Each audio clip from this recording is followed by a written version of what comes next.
سلام، به کانال بلک تک خوش آمدید. شده که آنلاین شاین رو ببینید که چندین مسیج از طرف یک شخص برتان ارسال شده، اما او شخص دوباره اون مسیج ها را حذف کرده و شما نمیتونید که آنها را بخوانید و کنجکاو میشین که بدانید که اون مسیج ها در موردش چی بوده. اما شما بسیار به راحتی و بدون نیاز به نصب کدام برنامه اضافی میتونید مسیج های حذف شده را هم بخوانید. با ما همراه باشید.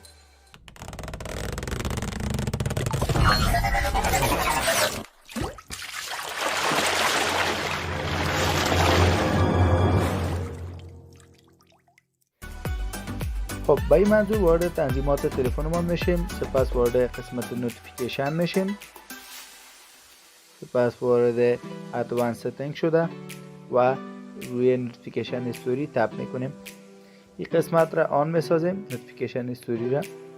حال که آن ساختیم، هر مسیج چی در واتساپ، چی در وایبر یا در مسیج ها، در مسنجر، در هر پیام رسانی که بر ما ارسال شود در اینجا ذخیره میشه. یک امتحانش میکنیم. خب ما یک مسیج ارسال میکنیم، شما دوستان عزیز ببینید. سلام، به کانال بلک تک خوش آمدید. حال دوباره این مسیج ها رو من حذف میکنم.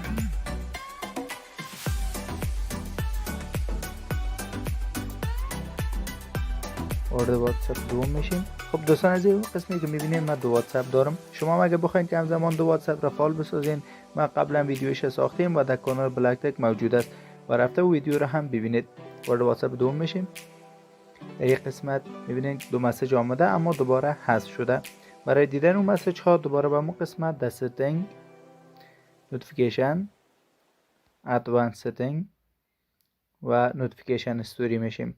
اما قسمی که میبینید در این قسمت مسیج ها آمده. سلام، به کانال بلک تک خوش آمدید. خب به پایان این ویدیو آموزشی رسیدیم. اگر از این ویدیو خوشتان آمد ویدیو را لایک کنین و با دوستانتان به اشتراک بگذارین و همچنین فراموش نکنید که کانال ما را سابسکرایب نمایید. و اوقاتتان خوش.